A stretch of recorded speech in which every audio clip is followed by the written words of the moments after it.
So we do have a large group here, so we may not get everybody's voice on every question. So just to give you a heads up on that, but we do want to keep these still a little shorter. But with this movie, we'll be gushing all over it, I'm sure. So, Especially Jason's clown there. Jason. And you pronounce it Zoliger, right? Zuliger? Zuliger. Zuliger. Like, say it really fast. Zuliger. Zuliger. Okay. There you go. Perfect. Zuliger. Perfect. All right. Fantastic. Okay, let's fire this up and let's go. God? Life is no. Okay, sorry. Madonna song popped into my head. Let's go. And welcome to another edition of the Spoiler Room. We are continuing our celebration of being 10 years on the YouTubes. It is milestone month because we also have 1,000th video being posted, and we will soon be coming up on our 100th episode. So, in celebration of that, we're doing Science Fiction Month here on the Spoiler Room. Yes, each week we are covering a different sci-fi film that I wanted to talk about. And today, I'm talking about the 1980 classic epic film Flash Gordon. And in the someone had to say it. Thank you. Someone had to say it. And in the Spoiler Room crew tonight, we have a large crew to help discuss this fun and interesting film. First off, the one and the only diva of the Spoiler Room herself, it is Dawn. Hello, Dawn. Hello. Good evening, gentlemen. Glad to have you in here. So it is not just a sausage fest. Always glad when Dawn's in the room.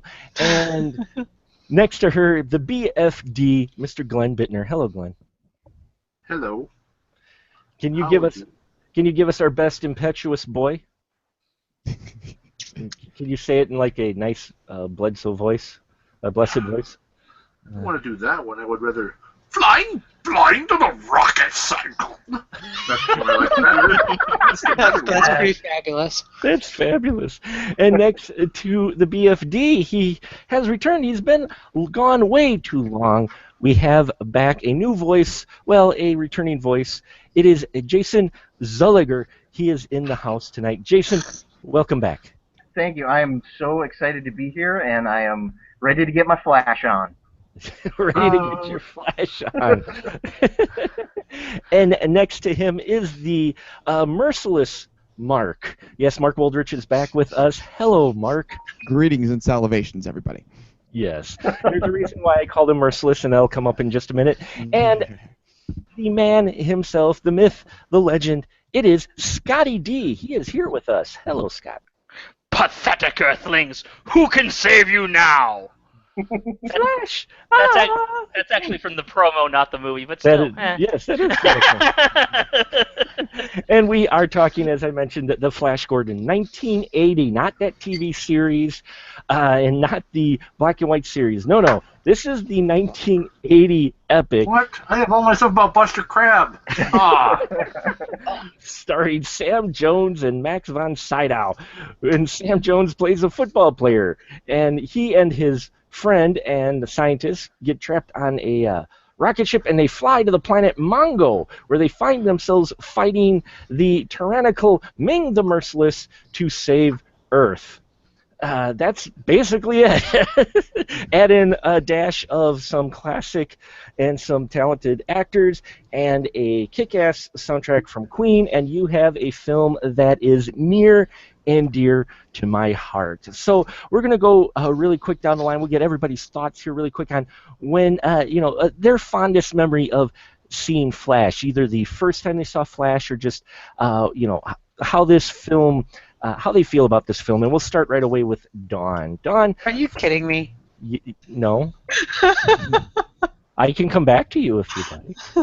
We'll come back to you. No, I'm just giving you hell.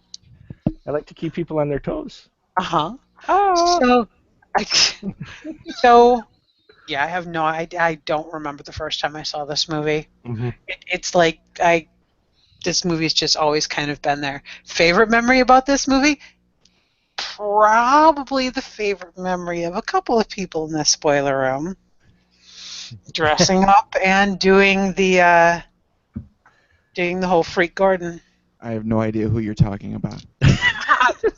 There is absolutely no photographic evidence whatsoever. There is some photographic evidence, not a whole lot, but apparently there was a blonde Mark, the movie man, on that float. Yes, folks. If you go ahead. And a very bald. Yeah. Merciless. Mark Woldridge. Yes, a very bald Mark Woldridge. Going Chrome Dome for a reason there. And if you pay attention to the thumbnails that I create for these episodes, that is indeed a bald Mark with a mustache. And I put him on Max von Sydow's body because if you remember, we did do an episode with the Blues Brothers, and we talked about trivia, the world's largest trivia contest, and in there you have a parade. And one year, our crew decided to do Flash Gordon, and we dressed up as the entire main cast. We had Ming, we had Aura, Dawn was Princess Aura, and Mark Woldridge was Emperor Ming. I dyed my hair blonde so I could play Flash Gordon. We had a rather interesting individual that many people know out there playing the role of the Voltan. Oh, Voltan, yes. We also had a Clytus. We had a Prince Baron. We had Zarkov. We had Dale Arden. We had as many people as we could fit on that float. And it was a very fond memory, though it was a very dangerous trailer. Nobody fell off that year. No one fell off that year. No, that is true. No one did fall off that year. But that is a great memory. I'm glad you brought that up because my favorite. Because how often do you get to? I mean, aside from if you're going to cons, how often do you get to do that for a parade? Yes. It'd be fun. And we went all in, and Mark sacrificed his head of hair just so he could play Ming. So Mark was Flash Gordon, and Mark was Ming. There you go. That's a little odd fact as well. So great memory there. Thanks, Dawn, for mentioning that. And Glenn, how about you? You remember when you first saw this, or do you have a particular memory? It is etched into my forever memory. Ooh. I remember watching this. I came home, and I just started drawing pictures and writing stories about this. I drew War Rocket Ajax and all the Hawkmen fighting. Oh my gosh, weeks I gushed about this thing. Yeah, do you remember around, were you a youngster at the time when you saw it? Well, this was 80, what? 1980. 1980, I was 9. Ah. So very impressionable age. Yes. Unlike now, where I'm not impressionable at all. Oh no, not at all. And you're right. And Jason, how about you? Your fond memory, or you remember first seeing this? Well, I was 10 actually, and my dad was really into science fiction and fantasy, and so when I was 7, I saw Star Wars, and that was my favorite movie of all time. But then after that, we would always go see the big science fiction movies that came out. And I remember I went to this with him, and it just blew me away. It was very much anti-Star Wars, as far as Star Wars was dingy and tried to look realistic, and Flash was absolutely the opposite of that. And it just kind of blew my mind. And just real quick, I'll say I talked to my dad last weekend, and I asked him if he remembered seeing it, and he said, "Yeah, I do," and yeah, I really didn't like it. And I don't remember that at all. I just remember, and he probably didn't say anything because he saw me just going apeshit over it. Yeah, that was it. It had a big impression on me as a child. And Woldridge, Mr. Mark, how about you, sir? Yeah, I'm trying to remember the first time I saw it. It was actually on TV. So it was probably later 80s that I actually first saw it. So I did not see it in theatrical run. And I'll speak to the opposite. I didn't like it at that point. Coming off of the whole Star Wars thing and everything like that, it was a little too campy, a little too bright, a little too not what we're sort of grew up with as far as the other style of space epics, and so it wasn't until later on that got a different sort of appreciation for it, and it's a wonderful film. It's not necessarily a good film, but it's wonderful nonetheless. And also the other sideways way into it is my somewhat unhealthy fascination with Queen, and so that was the other way coming in with that, and of course the epic soundtrackness of it. So yeah, it was something that grew on me over time. Get it off! And Scotty D, how about you, sir? I begged to see this in the movie theater. I was 5 years old at the time, because it came out in December 1980, if I remember.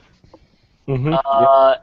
And I just begged to see it. Oh, I wanted to see it so bad, because I wanted to see I'd see anything with space in it. And of course, this was like the biggest space thing to come out since Empire a few months before, which I also was not allowed to see.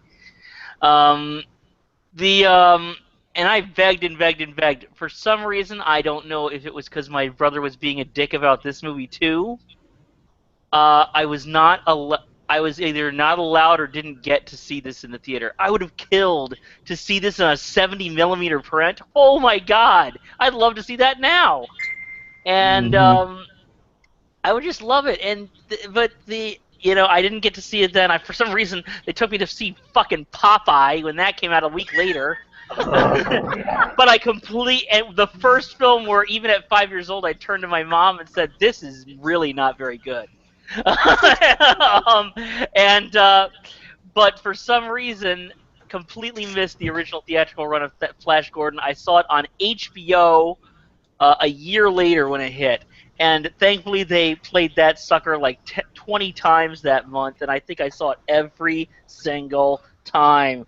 And I just loved how bright it was and everything. And I've had off and on feelings over the years about it, but gosh, now it's just amazing, because I think that you sometimes get like to a point where you're just like, well, yes, they could have taken this more seriously, and this imagine if they did this differently.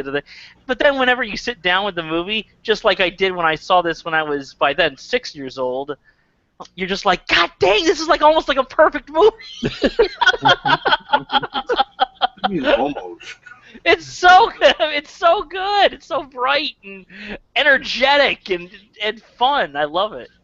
Oh, and I'm the same way. I saw it when I was 5. I had turned 5.5. My parents got the soundtrack on the vinyl. I loved it. I used to play the soundtrack all the time. In fact, the scene in here where they take off in the rocket and the rocket's kind of spinning through the Imperial Vortex, little 5.5-year-old, 6-year-old Mark would sit there and play that, and he would spin in the living room like the rocket when we got to that track. This film has been with me, since I was 5. I've watched it many, many times. I understand how it might not appeal to some, but there is just something about this film when you sit down. I don't know if it's just the honesty of the film, what they were trying to make, the cast, or just a mixture. But for me, I sat down, and when it came out on Blu-ray, I got the Blu-ray. I sat down with my kids, and my kids enjoyed it. Kids born in this millennium sat down and enjoyed the hell out of this film. And that right there told me that there is something about this film that I think appeals to a lot of people. Now, our title character here is played by Sam Jones, and Dale Arden, his love interest, the female in distress that he has to save besides Earth, is played by Melody Anderson. And I realized something. They're the only two without an accent in this movie. Yep, they're the only two Americans in that movie. And I didn't, it didn't really dawn on me, until I was watching this, and I'm like, wow. But what I think helps with this film is that the actors, even Sam Jones is all in, but the other actors around him are really are really decent actors, and they make Sam Jones, I think, look better than he really was in this film. What would you say, Jason?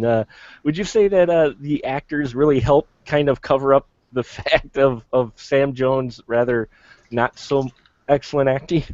Oh, sure, absolutely, and the cheesiness of the script, to have these really excellent actors be all in 100% saying these lines, it takes this turd of a script and just makes it like into gold. I mean, it's just, I was watching it again for the third time in the past 2 weeks, and it's just all the great lines that are delivered and how they're delivered, and okay, maybe they're not great lines, but just the way they're delivered and how they're presented, man, it's great, and you can forgive any of the poor acting, or you can forgive Sam Jones and things like that, because you're just surrounded by just great actors. Everyone is absolutely gnawing on the scenery. I'm surprised they didn't have to cover up tooth marks afterwards. It's just phenomenal. Just every facial tick and eyes rolling back in his head with Brian Blessed is absolutely phenomenal. Watching his face. Brian Blessed, Prince Voltan. Oh man, just when you thought this film was and his character, we get to see him in the beginning in that epic throne room scene where we first see Flash Gordon and Dale and Zarkov played isn't that a great? Just wanted to say I know, let you finish your thought, but I just wanted to say, isn't that a great way to introduce all the characters? Because there's a lot of characters in this movie, and almost all of them who we haven't met before. Everybody else gets introduced to this huge throne room scene. Yep. That scene looks so much like Sci-Fi Night at Studio 54. Yeah, it's like Vegas. It's like Vegas in space. Sorry, go ahead, Mark. No, it's okay. Yeah, there's so many colors, and maybe I think that's part of the appeal for this. Is one, everybody talks about comic book movies. This is 1980, and this is a film based off of a comic strip, so you can classify this as a comic book film. Oh yeah. And they didn't really know how to do those yet. So, I mean, this film, a lot of people pick on it and its cheesiness and its campiness, but Glenn, wouldn't you say if this film came out now, this would be one of those where you would hear all kinds of things about it because of the all-star cast and the effects and the production and everything? I mean, they go all in, and for 1980, that was a bit unusual, I think. Yeah. But all in is really kind of an understatement. Well, this is a huge production for then. I mean, it was enormous. It was like $20 million or something like that. Mm-hmm. They got this international cast. It was Dino De Laurentiis, who didn't like to do anything small at this time. We had just talked about the King Kong movie a few weeks ago. He got all these people. Bragged about all the sets, bragged about the effects, and when they say music by Queen, I mean, don't think that's not like, oh yeah, they got this soundtrack. That was the biggest band in the world at that point, and they didn't do just like a song, they did this freaking soundtrack. Yeah, they did all of it. They did the instrumentals and the vocals both, and that I love that. I love it because it kept it with the same tone throughout this entire film by having them do that.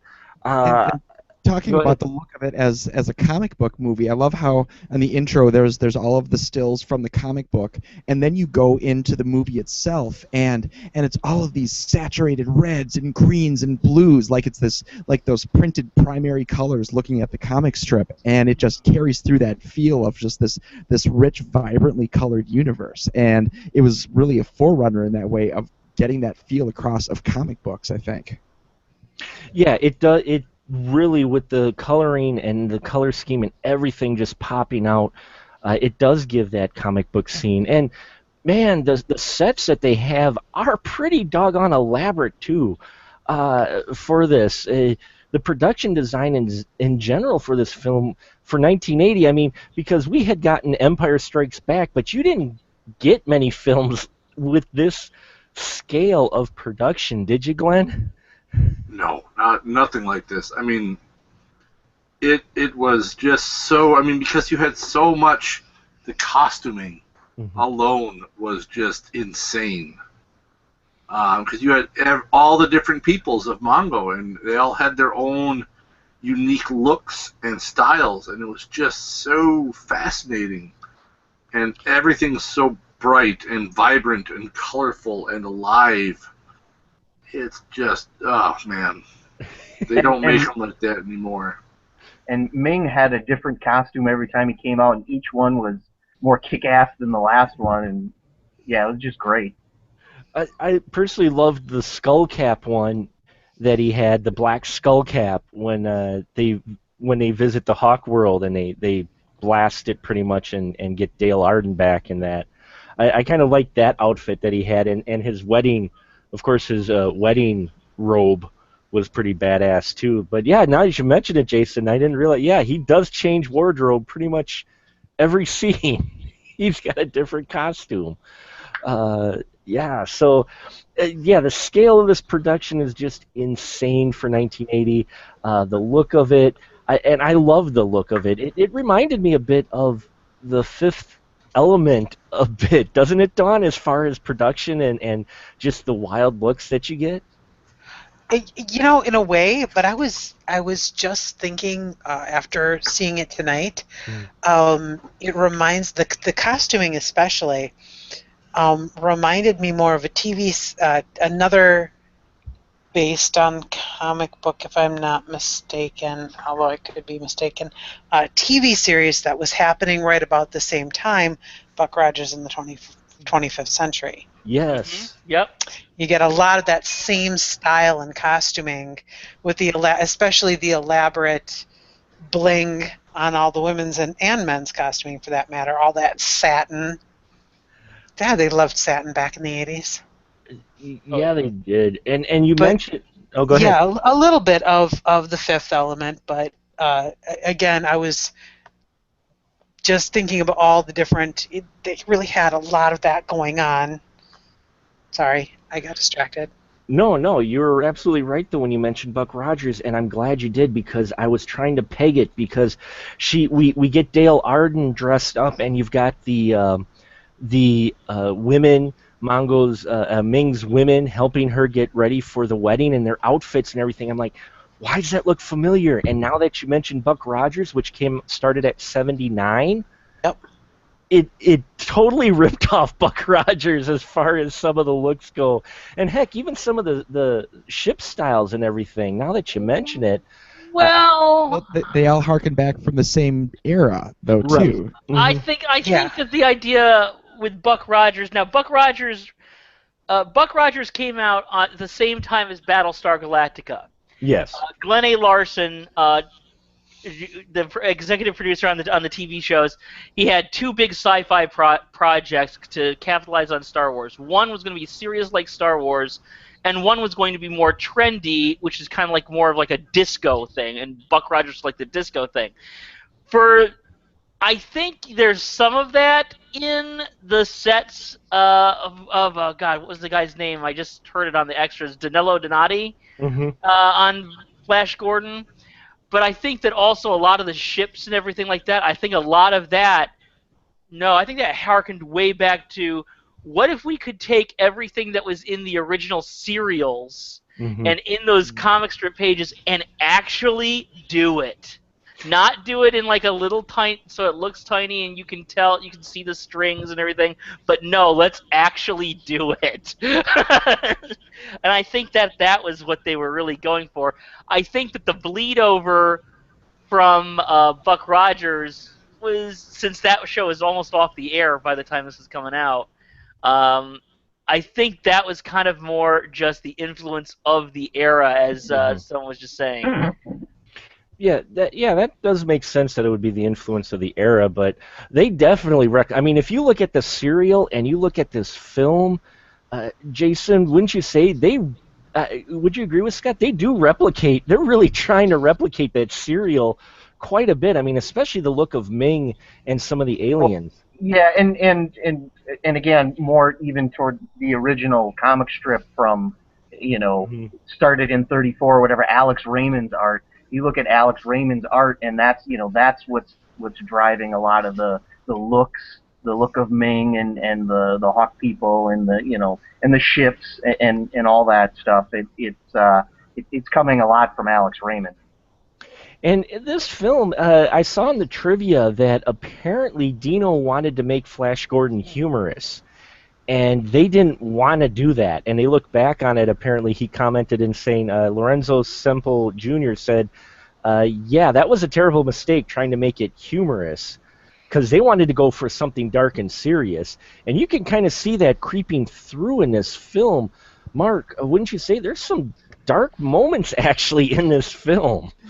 There are a few moments, like at the end, where the TV screen, the air traffic controller guys, they rip out his eyes, whatever, like that. That's it's slightly creepier moments in there, and it sort of stands in contrast to all of the rest of the camp. Actually, it's sort of strange. It's like you could tell they were going for comedy at one point, but they got to a certain point and they sort of stopped. So it's sort of midway between the two worlds. Well, yeah, I mean, especially when you get to the Prove Yourself a Man with Timothy Dalton. Yeah, this cast is so impressive. Timothy Dalton as Prince Baron. Flash gets helped by Ming's daughter, played by Ornella Muti, who actually does a lot better in this film than you think she would when you first are introduced to her character. But she takes him to this forest planet, and they have this thing where they stick their arm down this wooden stump, and there's a poisonous scorpion creature bubble thing in there, and you got to guess which hole you put your arm down in, and if you get hit, you die. If you don't get hit like 3 times, I think, you're a man, and you lose all your hearts. You lose all your hearts. But that so totally looks like Zelda through there. But man, Scott, isn't that seems rather dark suddenly for this film, that you get the Flash music and that, and all of a sudden you get this. It scared me when I was a kid, but I think that you needed some of those parts that kind of showed the stakes of it if you were to not, because you can. It's hard to, I when I was a kid, that spooked me out and stuff, and I'm sure that when I was younger, I wasn't sure how to take it. Watching it again this time, I'm like, you kind of need a few moments like that, just so that you can think the movie is like light and fluffy, but if you don't take the struggle seriously, if you don't take like the situation that these people are in seriously to a slight extent, at least to be with Flash and all these people who are suffering under Ming's rule, then you're not gonna really react. You're not gonna be able to react well to it. You're not gonna be able to relate. And I think that what that thing did is it showed the savagery of the culture that they needed to live with. Well, yeah, and you don't just get that. So, I mean, right in the beginning, the throne room, Ming has a guy throw himself upon his sword because he can't donate. And, I mean, there's nothing held to mystery. He is stabbed, and you see his blue blood on the sword. Then, we get later on. Yeah, that was such bullshit too. Because I mean, like, oh my god, even in another fucking galaxy, the black dude dies first. I mean, come on, man, that's just not cool. It's like you got like every single like white European in this movie, and then all of a sudden, oh, black guy's a thing. Throw yourself on your sword. We're having none of that, sir. So, but yeah, we have that. Aura gets tortured like the boar worms. The boar worms. You get when Clytus gets tossed on the spikes. I mean that scene for me creeped me the hell out. Glenn, how about you? I mean, where his eyes come bulging out of his face. Yeah. Oh man, 9-year-old me thought that was pretty freaking wicked, man. That scene scared me. That, and I have to admit, I know they look cheesy now, but Dawn, the reptilian guys. Oh, the lizard men. Those lizard men. Aren't those freaking creepy? Did you find For a them lot of reasons. for a lot of reasons? Dawn, what about you? Did you find anything particularly creepy in this film? You know what I found really creepy was that after the Baron and Flash have their little thing by where Flash pretends to get stung, and then he falls into the quicksand and pulls himself out, and he's laying there, and this thing just comes up and swallows him whole. That's the part that freaked me out. Yeah, that thing. Oh, Yeah. the ground. Yeah, that was. That's the one, Glenn. You betcha. Yeah, The ground crab thing that's trying to stuff him in that. Yeah, his belly. That.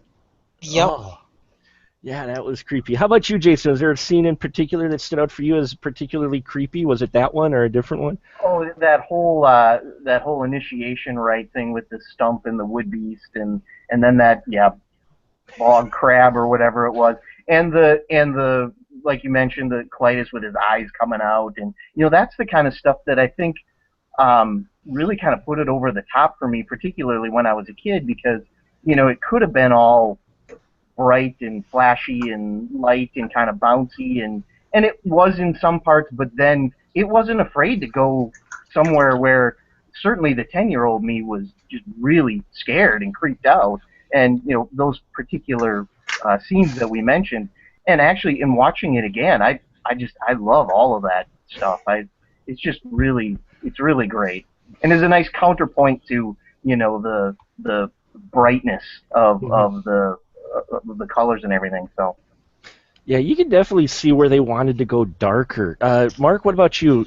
Any creepy scene besides the ones we mentioned, or are those pretty much the creepy points? I think they would pretty much cover the creepy ones. Oh, what was the other one? The general, what was his, Dispatch War Rockets Ajax, whatever her name was. Oh, her, yeah. Ala, when she dissolves at the end and leaks on that. That was the one of the other ones in there as well. Oh, she turns into the black oil when she melts. Yeah. Oh, and the guys in the red costumes that when you kill them, they make that noise. Yeah. That was a creepy, weird noise too. And you never see their face, so they're just disgusting under there. I always wondered if because a few years later, like 3 years later, Krull came out. Yeah. Remember there was that very similar when you killed one of the Slayers. Yes. I always thought that same noise. Yeah. How about you, Scott? Have we touched on the creepy points, or was there any part in particular? Oh, I think we have. I mean, I think that I think all the bits. What gets me is that I will mention is that because you mentioned the lizard men, it's kind of funny how many things you look at as being legitimately creepy, and how many things are creepy precisely because they look kind of silly. And I think the lizard men, that's straight out of. I mean, those costumes you get at Party City, and on clearance, And I think the same thing with the big bog monster there too. I think that's. I mean, what is it? It's a big it's a big swamp bubble he's getting eaten by, And so I think it looks silly, but at the same time you're like, geez. But in all honesty, for me, even though all those things creeped me out, the one that actually was kind of disturbing is, and Topol sells it so well, they have a Dr. No moment where they strap Topol's Dr. Zarkov to a table to reprogram him.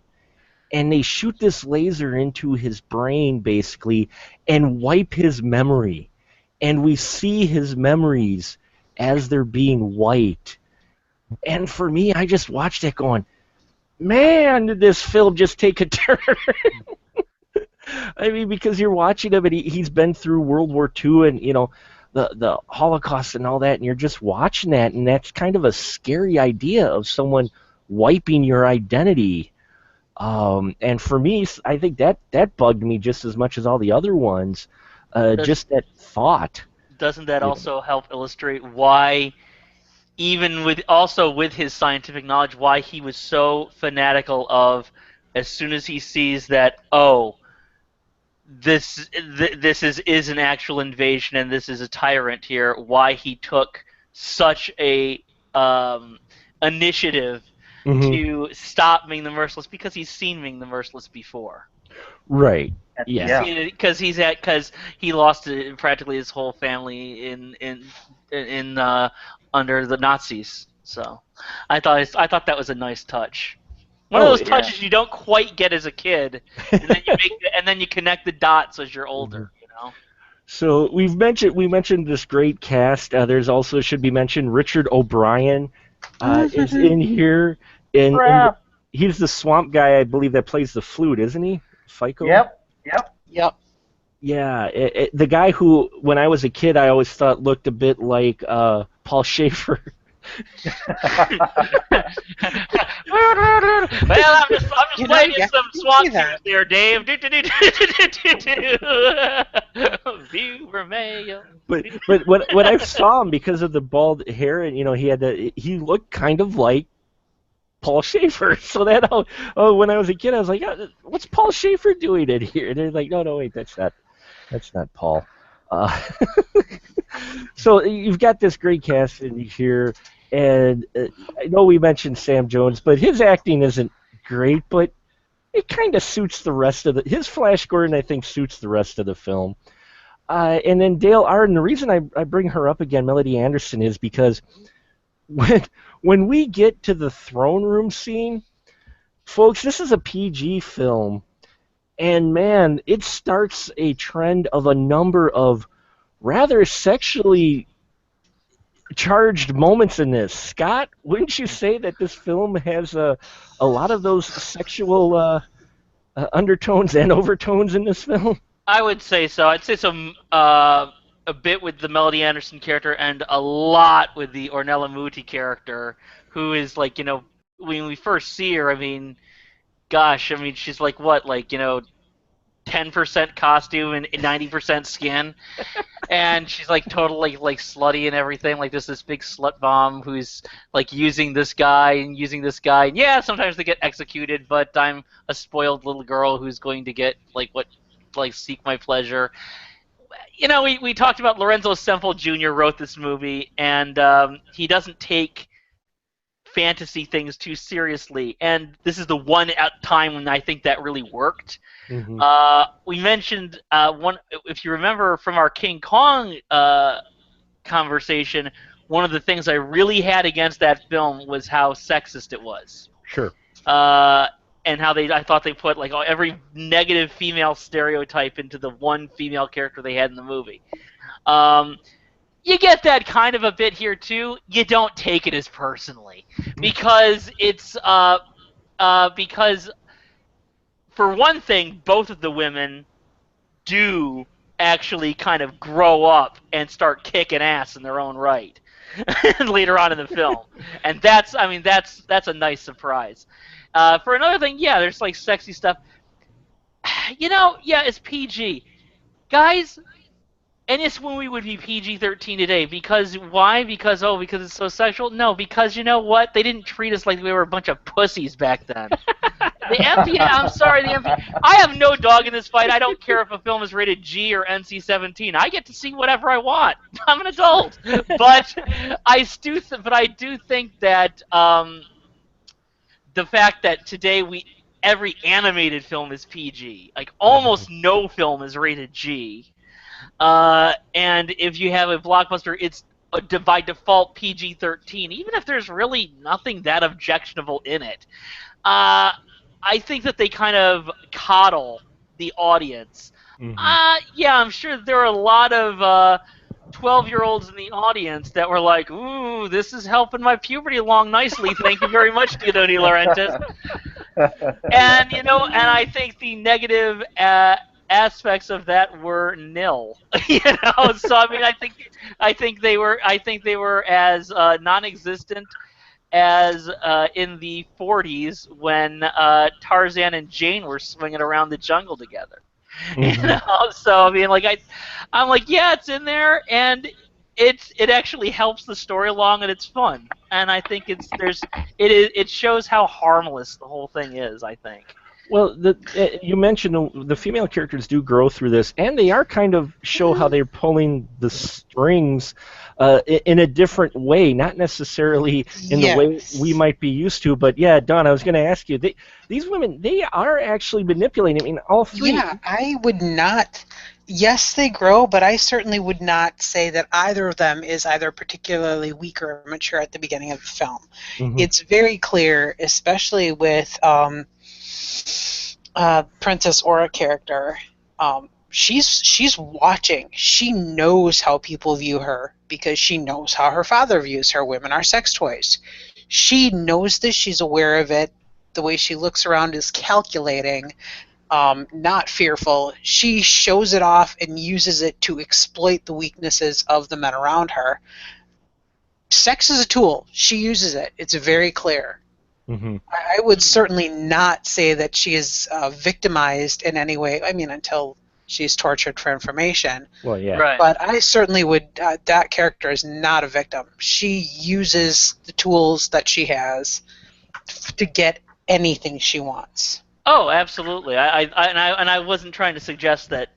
I was just saying that she is rather more selfish in the beginning, and then kind of grows to use the her power, whatever power she has, in order to fight for something a little more righteous. Well, it makes you wonder though if maybe in the beginning we're led to believe she's a selfish Ming brat, so to speak, because that's the mask she puts on for everyone. It's possible. No, No? I don't Okay, think it's or a not. mask. She is a selfish little. Because her only awakening is when she finally sees that not even she is safe from her father. Mm-hmm. Yep. She really is merciless. Right. It's not until Clytus puts the boar worms on her that she has her little awakening. Like, oh shit, damn, that's not cool. How many people have I had this done to? Because I just want a little,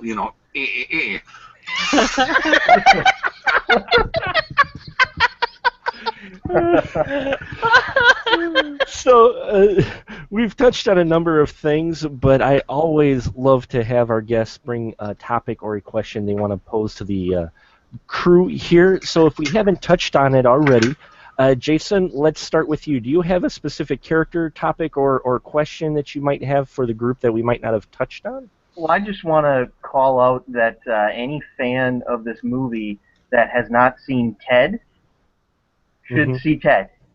And I assume you all know what I'm talking about. They should or should not. They should. They should. Okay. I just love the inclusion of that in that movie. I saw this movie opening. Oh, I saw Ted rather opening day, and I went with my friends to see this movie. That I had mentioned these people on the show before because I can't get them into any of my older movies from like the 80s or anything like that because they're like 8 years. They're not that much younger. They're like 8 years younger than me, so they're like early 30s. But when they saw this, all the Flash Gordon stuff came on, and I was howling. I was laughing my ass off. And they were silent during all of that. They were silent during, they loved everything else, and they were silent during all those scenes. And I'm cracking up when I see, like, Sam Jones, like, kind of brushing his nose, saying, so you guys like to party? I'm just laughing.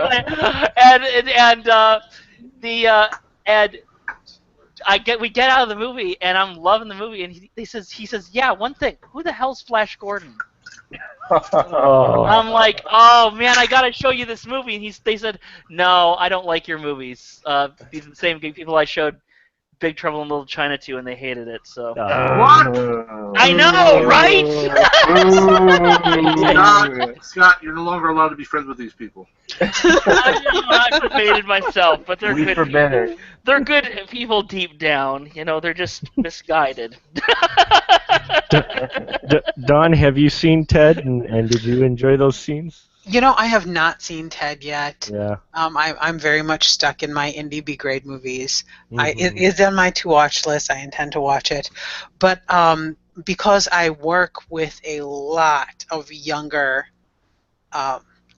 people, every time I bring up Flash Gordon, they give me this look and they say, "You ever seen Ted?" Then they look at me. Yeah, that's the guy. Oh, I know who you mean. So yeah, absolutely.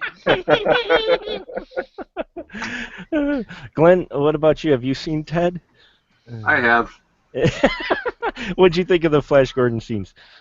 Those were funny. I'm not a big Seth MacFarlane fan. Mm-hmm. That is who that is, right? Yeah. Yes. Yeah. Yeah. Where I shouldn't say I'm not. I used to be, but he's devolved more into just the. I'm not going to use humor to for a point of the story. I'm just going to see how many people can I just shit on. Is kind of how I interpret most of his quote unquote humor now. Is just the. How can I make fun of mentally handicapped people? How can I make fun of fat people? And it's not even. It's more just humor for the point of being offensive, other than to actually do anything else. Sure. So, I don't find him all that funny. But yes, the Sam Jones stuff was clever and cute and funny, and hooray! Mark, have you seen Ted? No. No. So, well, no, but I it's should, okay. I think, by this point. Yeah. I should have too, and I haven't, in all honesty. The first one is good. The second one, not so much. I just, again, just kind of like Glenn, one, Seth MacFarlane, and two, modern comedies, even more so than modern horror, are a really hard sell for me nowadays. And especially if all of us growing up in the 80s know there was a golden age for comedy, and that was kind of it for a lot of comedy films and parody and such. So, and stand-up in general too. So modern comedy is a little hard sell for me, but I've been tempted to see it specifically for the Sam Jones scenes because I've seen clips and such, and I'm like, there is now a Blu-ray. Today's Get Off My Lawn moment has been brought to you by Mark Project. there is a Blu-ray set out there. If you don't have Flash Gordon on Blu-ray for some unexplained reason, there is now a Blu-ray set that has Ted, Ted 2, and Flash Gordon on it. Yep, it's like Ted versus Flash Gordon or something. Yeah, and it has, and so it has all those three movies, and it's only like, and sometimes you can see it at Amazon for like $25, which isn't bad for three movies. No, that isn't. Is there Flash Gordon stuff in the second Ted? There, not so much the homages to Flash Gordon, but Sam Jones is in the second Flash Gordon, specifically like in the first half or first third of the movie. It's not as satisfying. All right. I'm not gonna say what's with the characters and everything. Sure. It's not as satisfying though. I will say Sure. that. So there you go, folks. If you have seen Ted and that old guy on the rocket cycle, that was Sam Jones and Flash Gordon. And I liked Sam Jones. I like Sam Jones in this movie. Sam Jones and Melody Anderson, who I always thought were like the weak links in this movie years earlier. I'm watching this now. I'm like, you know what? And let's face it, we've seen them in other movies where they didn't maybe do quite as well. Although I've seen them both do well in other movies as well. So I've seen both sides of them. So I'm not saying that they're not good actors. I think for the material, I'm like, you know what? I can't imagine how else you could play Flash Gordon and have it work this well. I can't imagine how else you would play Dale Arden and have it work this well, given what the material is, given what their surroundings are. I think that everybody kind of nails it in this movie. Yeah. Whether they're doing that or, the great Brian Blessed or Timothy Dalton or anybody else in this movie, really. Max von Sydow, who is just one of the greatest villains ever in this movie. Yeah. The material is definitely best served by either completely underacting it, the 2x4 method, or completely overacting it. There is no middle ground. There was no middle ground with it, yeah, and Flash Gordon overacted it, Sam Jones did, but it fit the film. You can Yeah. tell. Yeah, it is the material because. Yeah, I mean, and even Sam Jones. I mean, this is not even the only overly campy comic book movie he was in. He was in a movie 5 years later called Jane and the Lost City. It's not that good. If there's a reason why we're not doing a milestone episode on that movie. So excellent comment there, Jason. For you younger folks out there, that guy in Ted that they make reference to, that's Sam Jones, and that's Flash Gordon, and that's the film we're talking about tonight. So excellent. Mark, Mr. Woldridge, how about you? Do you have a topic or something that you wanted to bring up? I think I know what it might be related to. Well, actually, I'm going to surprise you here, and I'm not going to talk about the soundtrack. Oh, okay. The one thing that I was thinking about that sort of was impressive, thinking about the time that it was, you're talking about 1980, and how Star Wars had taken over the world at that point, the pair of big brass ones that Dino De Laurentiis had to bring this particular vision to movie theaters at that time. This movie, this is the space epic, which is the anti-Star Wars, pretty much, and just putting this one out where this acid trip colored, brightly colored, crazily overacted, funny, scary, whatever kind of movie that this is, and putting that one out there on offer as well, and it's just impressive that to go into that market and mindset at the time and move forward with that vision. And that's tilting at windmills perhaps a little bit to be able to go forward like that, but that kind of drive and artistic vision, that's something to strive for. It was kind of bold considering by now you've also got Empire Strikes Back having come out. I do believe it came out by then. So it came out in May of that year, yeah. So to do a scale like this, yeah, Jason, would you say that's pretty? This film was pretty bold for its time to try to attempt to do. Absolutely, and I think the term anti-Star Wars is kind of hits it right on the head. Yeah, it's a space opera or space adventure, but that's pretty much where the similarities stop. And as far as tone and how everything is handled, I know the listening to the special features on the Blu-ray, Lorenzo Semple Jr. made the comment that the movie was never intended to be anything more than fun, and I think that's it's not trying to be deep or serious or realistic or anything. Its sole purpose is to be fun, and it succeeds wonderfully. Mm-hmm. I agree. Don, how about you? Do you agree? Bold for 1980? Especially, yes. Especially, and I read so much on Flash Gordon the last couple weeks. I can't remember where I read this little bit, and I'd love it if somebody could confirm it.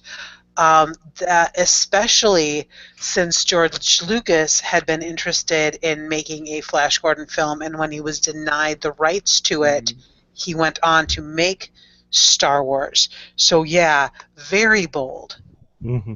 Yeah, actually, that is in trivia for it, is that he wanted to make a modern version of it, but the rights were too expensive because King Features wanted to sell them to Federico Fellini, who was optioning them at the time. So he wrote A New Hope. And did you catch one of the little pet characters in in the throne room scene was named Fellini? Says, "Come along, Fellini." I laughed so hard because the whole set looks like a Fellini set, and the dwarf looks like he belongs on a Fellini thing. So, Glenn, would you say bold for 80? Oh, bold just in general. Just because of the subject matter, what it is, being Flash Gordon, and just how big it is. It's just bold in general. Mm-hmm. But I mean, that's what Dino did. Right, and I think Scott mentioned that too. Is that he didn't do anything small back then. No, I mean, what? A year and a half after this, he does Conan. Oh, yeah, that's right. Conan was after this. So, yeah, this was back, folks, when they actually had a little bit of time between films that were made. Well, Dana always had his hand in something, and he always had like about 3 or 4 films going, but he always had something huge at one point, and he didn't like to do too many small films. He really threw all his weight behind him, and and that culminated in the so he did this, then he did Conan, and those offshoots, then he did Dune, and then of course he tried to open up his own studio, which unfortunately didn't fare too well, and so he was one of those big. He's exactly what you would imagine he is from his name. Being at the beginning of every film, Dino De Laurentiis presents. Well, what do you expect? You expect a big, boisterous, bigger-than-life Italian producer, and that's exactly what this guy was. He's like, yes, we make a movie! That was him all over, So, yeah, absolutely. And then, of course, he would surprise everybody by investing in smaller things like Blue Velvet and everything like that, but every single thing he did, there was, even the small things had something big behind it. Yeah, and that's this is a huge scope. I mean, this film, even for today, if you look at the caliber of actors they had, the production design and everything, this would be a big scope even for today. The type of film it was, I think. Only instead of all the practical, fun Mongo sets, we would have CGI. So yeah. I gotta say, every time I hear Mongo, I have to say Mongo only pawn in Game of Thrones. I know. Nice. Can't help but think of Blazing Saddles whenever I hear Mongo. Yep. But Scotty D, how about you? Do you have a question, topic, or something we haven't touched that you might want to ask? I do. It's kind of how I do my weird vague questions, and it's very much in tune to Mark's question there. I was thinking about this and I was listening to everybody talk and everything about how this is a film where it's very bright and it has all these vintage models and it straddles that campiness all throughout it, but it never becomes a spoof. That's important. It never becomes a flat-out spoof. We've had some things like that over the years since. Dick Tracy, I could argue, I think kind of went in that direction. Fifth Element, you mentioned, Mark, earlier. We haven't had something like that for a long while, though. I don't think, I don't know if we've had... I don't want to say we haven't had one this century, but it certainly seems like it's been an awful long while. I think... do you think that something... And it's important to note that this film was not well received in America when it came out. It didn't do that good in America. It did really well in Europe, not well in America. But do you think a film like that did that had kind of a throwback feel in the sets and the character design, and was going just purely for camp and brightness and fun? Do you think a film like that could be accepted today, or what do you think it would take to get something like that accepted today? Oh, good question. Glenn, how about you? Do you think they'd be able to do a film again? I mean, they're talking about a remake in this thing, God help us, but they're talking about remaking. Could you do a film like this, and could you market it? I don't know. Possibly, it'd be a hard. They would turn it into a much more of a grittier, action-y type movie, I think. Because, I'm trying to even think of someone I would trust with the material, but it would almost become too surreal.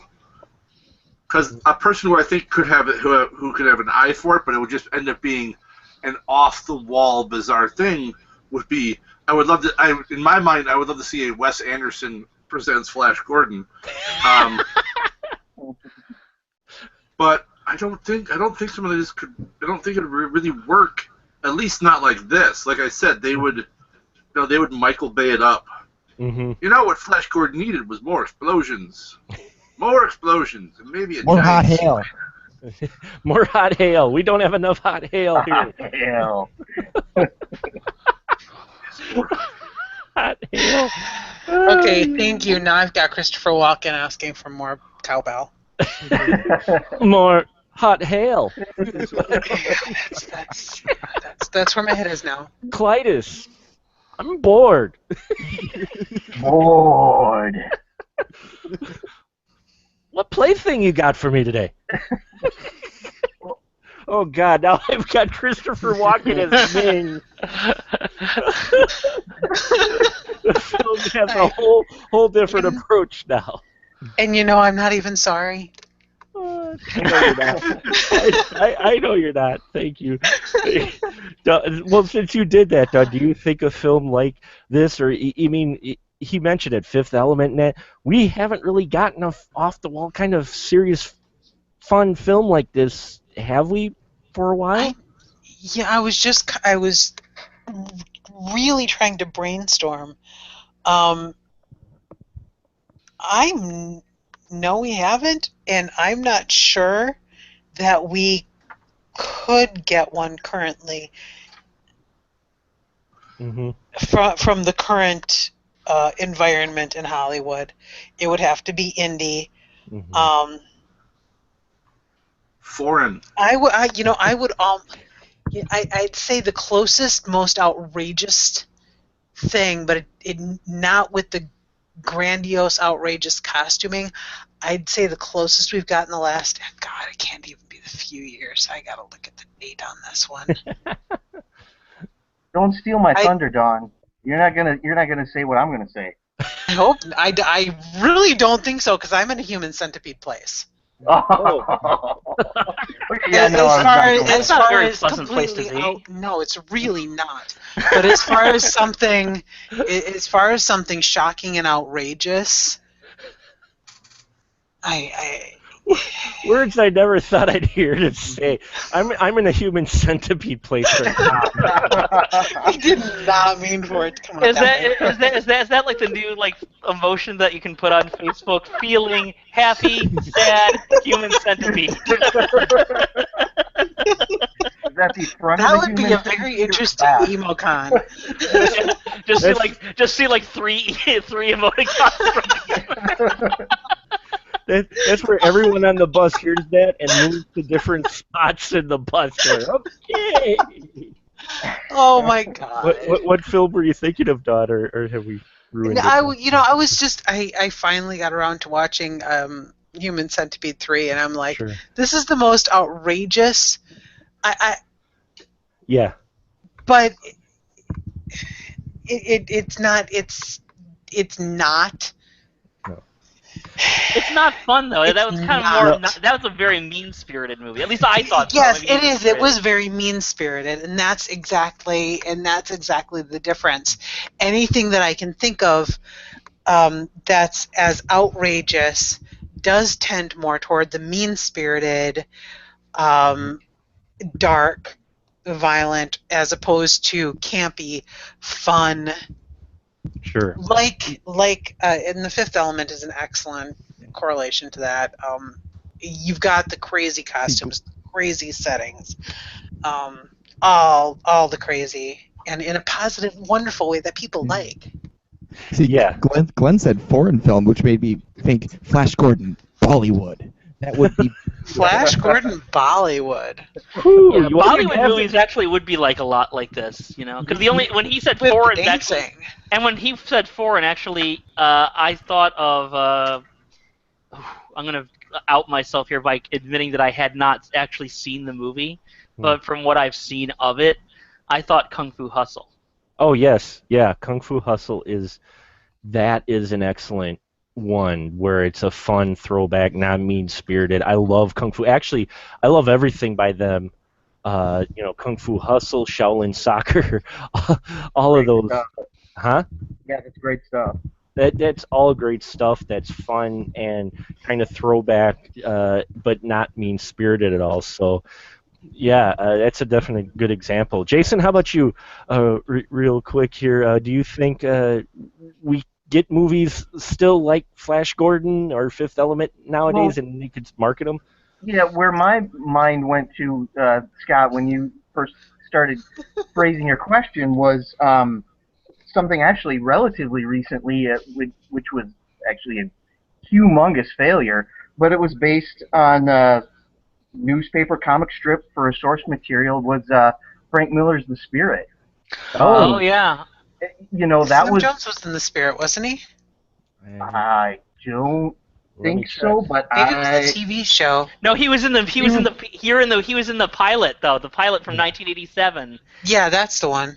Yeah, they did not the Frank Miller version, but he was Okay. in, but he did star in a 90-minute TV movie that was a unsold pilot from 1987 of The Spirit. I actually have that. That's correct. But sorry, go back to Frank Miller's The Spirit because that's Yes, one of please the do. because I'm one of the few people who likes that movie.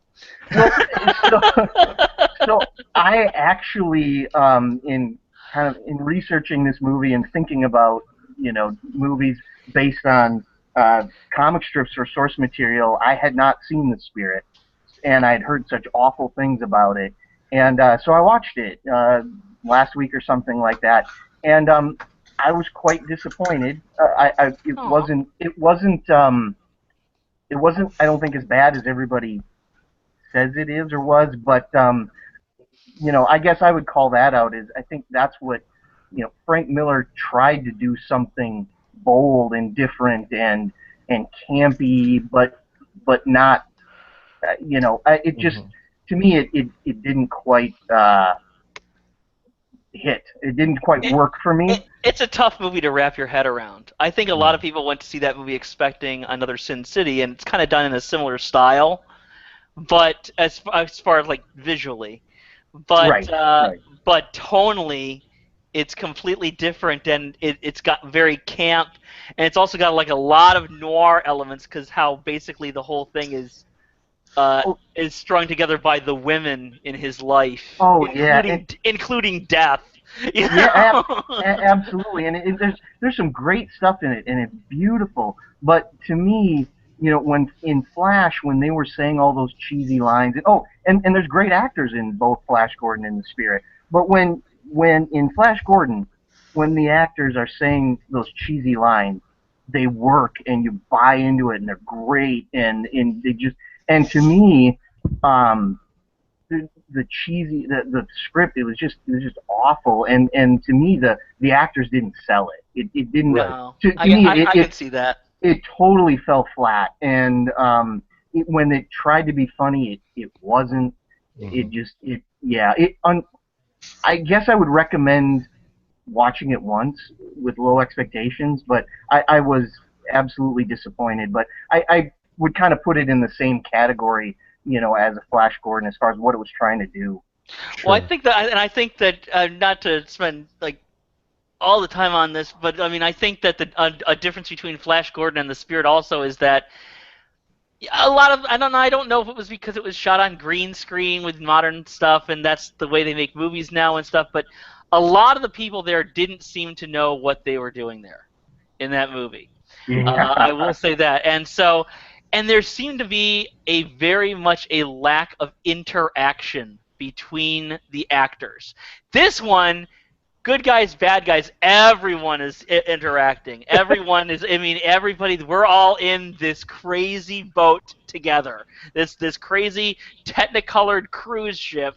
We're sailing this sucker right for Valhalla, man. And I think that really plays through in Flash Gordon, and I think that there was a disconnect in The Spirit. I will say that. Yeah. And Mark, how about you, real quick? Their film or something that comes to mind that maybe matches this, or that do you think they could still make something like this and have it work? Thinking about how sort of risk-averse major studios are, something like this, which is different from the typical, sort of norm a little bit. It's subtle, but not in a strange sort of way. I'm not certain that if it got made, it wouldn't be this, and which means it couldn't necessarily be made. I don't know. I just talked into a circle there, but yeah, this particular sort of thing is sort of something of its time, and I don't think we'll be seeing something like this. At least not something from majors anytime soon. Right, and I agree. I mean, even when it was like when Fifth Element came out, that surprised me that that film got released. But both, if you notice, and it's not just because of the actors in it, but are both very European in Oh their yeah. feels. They are different than American films. Actually, Don just mentioned in chat, and I have to bring it up. Turbo Kid is close. It is pretty off the wall, but it does. Yeah, I would say that's close to a Flash Gordon feel, possibly. What I was going to say real quick here, because I know we're going a little late here, but I was going to say Sky Captain in the World of Tomorrow. Mm-hmm. Yeah. That's a good one. That's a good one. Yeah, actually. Mhm. I would say And I loved that movie too. if you had a film that was close to the spirit and the feel of Flash Gordon, even though that one was a lot of CGI, Sky Captain in the World of Tomorrow is definitely a different film. It's definitely one that goes, I think, kind of all in. And in that one, you do have the performers who, they're sold on this. You can tell, and you got some fairly big names in there: Jude Law, Gwyneth Paltrow, and Angelina Jolie in there. And I thought it was ambitious and a risk for a studio to wide release that, and it actually got decent reviews too. Decent reviews, zero box office. Yeah. It was another one of those that was a hit with critics, and critics kind of got it, and audiences were like, no. But that's the case with this too. On the DVD on the Blu-ray extras, there they have an interview with Lorenzo Semple Jr. Before he passed away, of course. They didn't go afterwards. But I mean, he says yes, and he talked about how it did really well in Europe. He says, and now it's getting to be a cult classic in America. But see, that's the whole thing about cult classic. It's a cult, which means that not a lot of people are there buying the tickets. Nice. So excellent question here, Scott. Glenn, how about you? Do you have a topic or question we haven't touched on yet that you might want to bring up quick? Not really. No? Okay. Well, I mean, I had some stuff, but I mean, we've pretty much touched on everything. Sure. I mean, this is just. I mean, it's.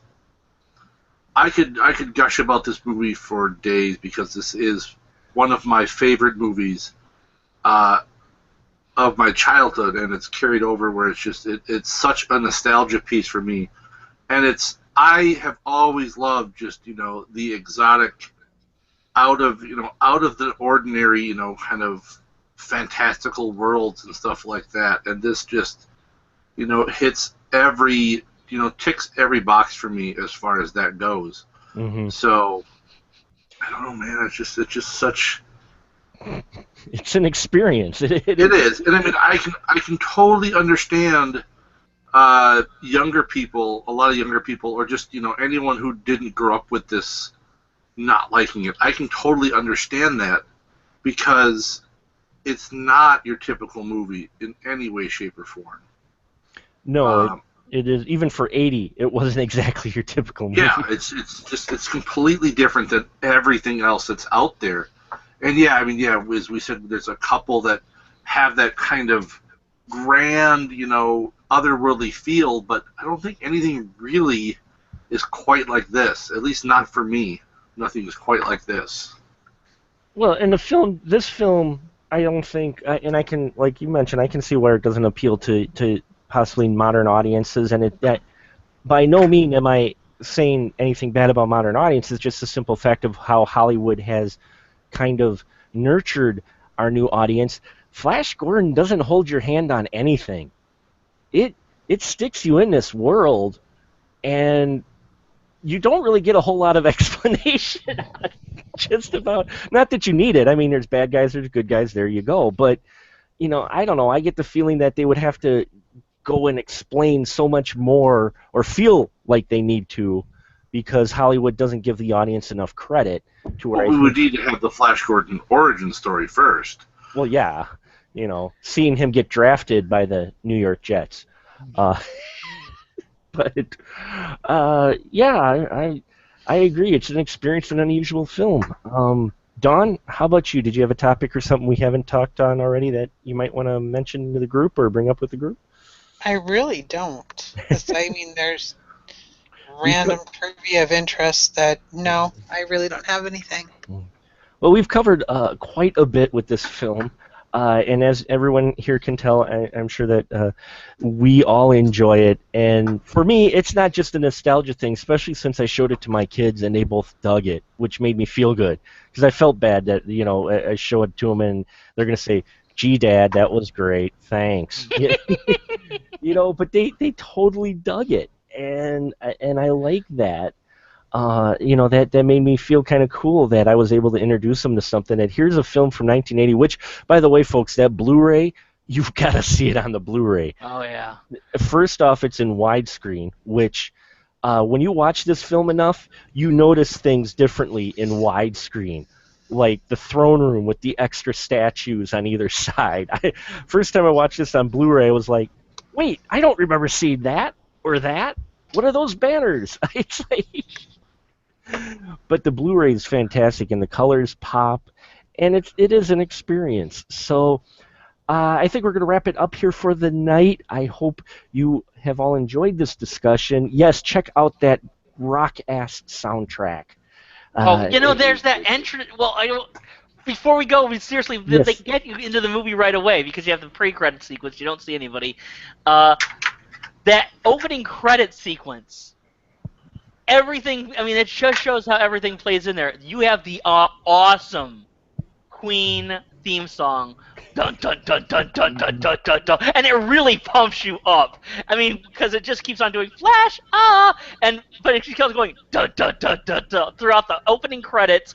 You have the editing, you have the comic strips, it creates such an energy, and that soundtrack totally helps sell that energy throughout the whole movie. And that's the funny thing is that, Queen, biggest band in the world at the time, man, they attached themselves to some quirky projects between Flash Gordon and Highlander. Yeah. Yeah, because Highlander was the only other soundtrack I think that they fully did. Yeah. Highlander. That's right. Yeah, that's right. Because they did the whole kind of Magic album, didn't they? They did the full soundtrack to Highlander, and they did the full soundtrack to this, and both are excellent soundtracks in their own right. I used to torture my best friend of many years since I've known in middle school with Flash Gordon because he does not like that theme song whatsoever. Oh, you talk about my friends. I just have to share really quick. We were in college, and we had the lofted beds, and he had the CD player and stereo, and it was right underneath his bed. So me, being the good friend and roommate that I was, on a Saturday morning, I got up early for the hell of it. It was about 7 o'clock. I put in Flash Gordon. I cranked the dial to 11. I queued it up. I pressed play and ran out the door. These swear words and screaming and scrambling as he tried to turn off the flash were so worth it. And we're still friends today, but I just remember hearing him going, "God, fuck, Mark, God," and he's scrambling, reaching underneath, trying to turn his radio off. Yeah. But yeah, this soundtrack does help set a tone as well with it, and they also did that with Highlander as well. Man, they can write a theme song. Holy universe! Oh man. Yeah. Well, and what's interesting is that you have Brian Blessed's character at one point. Prince Voltan says, "Who wants to live forever?" Forever, yes. And that title that becomes the title of one of the songs on the Highlander soundtrack, aka Kind of Magic. So just like AC/DC, Who Made Who was the soundtrack for Maximum Overdrive, Kind of Magic is the soundtrack for Highlander, and you have a song on there that says Who Wants to Live Forever, and it's a beautiful song. Oh my God. Just like you do get some fantastic songs in this film too. So soundtrack, we had to mention it, at least before we close out here for the evening. That it is worth it, especially if you're a Queen fan and you don't have it. Shame on you. What's wrong with you? How can you call yourself a Queen fan? But I think we will, though, here wrap it up for the night. We are getting pretty late. Just a man A man's Yep. Oh man. Oh boy. So we'll go down the line here really quick. We'll have people pimp themselves, tell you where you can find them at when they are not blessing me here with their presence. Dawn, go ahead. You can find my very own unique correlations, because who else would compare Flash Gordon to the Human Centipede? At intheaudience.net. In the audience, that's some great reviews, and yeah, I don't think I've ever had that correlation, and now that's burned into my head. We never actually see what the boar worms are. That's It could be little human centipedes. little miniature human centipede. Oh God! Between that and Christopher Walken as Ming, this film has just taken on a whole different beast. You're welcome. Glenn, where can they find you at? You can find me on the YouTubes with the B-Movie Bunker and Guy in a Bunker Productions. Same thing on Facebook, or just follow me on the Twitter box at Guy in a Bunker. Awesome. And Jason, do you have anything that you'd like to plug or push or promote? Well, people can always search Chaotic Evil Movie on Facebook and right at the top of the page is a Vimeo link to watch my movie Chaotic Evil. There's actually a lot of Chaotic Evils on Facebook, so make sure you got the right one. Mine's the one that hasn't had an update in like 2 years about Chaotic Evil 2.